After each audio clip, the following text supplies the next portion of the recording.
Marvel Studios has finally started the promotion for the third entry in their Guardians of the Galaxy film series. The last time they even mentioned the third volume of the film was back at San Diego Comic-Con at the start of this year. Not just that, but at the convention they even showed off some of its first footage. Let's take a look at it and recap what's happened up until now. Starting with, James Gunn is back. The director of the first two films, James Gunn, is again at the reins for Volume 3 after he was fired over some offensive tweets and rehired not even a full year later. But it will probably be the director's last film with the studio, since he was recently appointed as the new co-CEO of DC Studios. We're going to see a lot of faces from past Guardians films come back as well, such as Chris Pratt's Peter Quill, Zoe Saldana's Gamora, Dave Bautista's Drax, Karen Gillan's Nebula, Vin Diesel's Groot, Pom Clementieff's Mantis, and Bradley Cooper's Rocket. Thanks to recent images by Collider, fans have seen the display for Gunn's threequel, which shows off the franchise's logo in the front center on a street corner. Though it's unclear where it is, given where the holiday special took place, it's probably on nowhere. The new display doesn't tell us much, but if it is nowhere, it could show that the group's base of operations may be a somewhat permanent situation for them. Moreover, a recap. Back in 1980, in Missouri on Earth, Meredith Quill with her boyfriend, a spaceman, goes off into the forest where they come across a strange alien plant. The two seem happy that it's growing beautifully. Her son Peter Quill, better known as Star-Lord, is the leader of the Guardians of the Galaxy, a group of mercenaries including the deadly former assassin Gamora, the tech genius raccoon Rocket, a literal-minded and violent Drax the Destroyer, and a small plant alien called Groot. I understand this all correctly.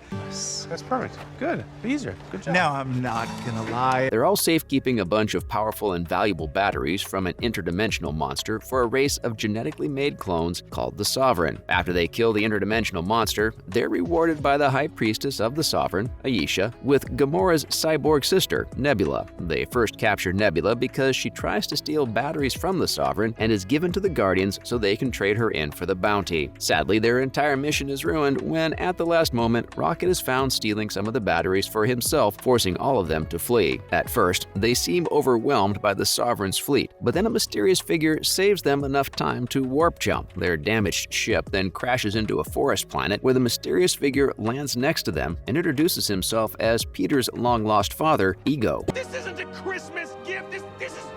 This is human trafficking. Furthermore, Ego's homeworld. Peter isn't sure what he's supposed to make of his father suddenly popping up long after his mother died. Gamora knew Peter wanted a father and answered more than anything, so they encouraged him to go with the mysterious character. Finally, Peter agrees and goes along with Gamora and Drax, while Rocket and Groot are behind fixing their ship and watching over Nebula. While on their way to Ego's world, they come across Mantis, his assistant, who's naive but kind and has empathic abilities that Ego uses to fall asleep at night. Later, we discover that Ego is his entire homeworld. It's his natural body. He then tells Peter that he's a celestial, much like a god that's been alive since immemorial. It was while he was exploring Earth that he met Peter's mother and fell in love. That resulted in Peter's half-earthling, half-celestial birth. Because he's the child of a celestial, he has the power to control light and can reshape matter around him. Seeing that they're connected, Peter lets go of all suspicion, and the father and son start to bond. Next up is Yondu's side. On the other hand, we've got Yondu Udonta, who's now cast out of the Ravagers after they found out he was trafficking children. Ayesha hires the character to take down the Guardians. They then corner Rocket and Groot after taking down Peter's ship. However, in a plot twist, they discover that Yondu doesn't want to hand him over to the Sovereign for a considerable bounty. A fight breaks out, led by one of his underlings called Taserface. Groot is then tricked by Nebula to free her and helps the traitors out. With Yondu no longer able to use his arrow because his cranial fin is destroyed, he's captured along with Groot and Rocket. As Nebula's leaving in her ship and a new prosthetic arm, Yondu and Rocket start bonding over how they were rejected and abused by the same people who made them. Rocket used to be abused by the scientists that made him, whereas Yondu was a subject of slavery as a child. Both of them put their differences aside and, with the help of Groot and Kraglin, recovered Yondu's fin, escaped, and took their ship back to help Peter. Coming up,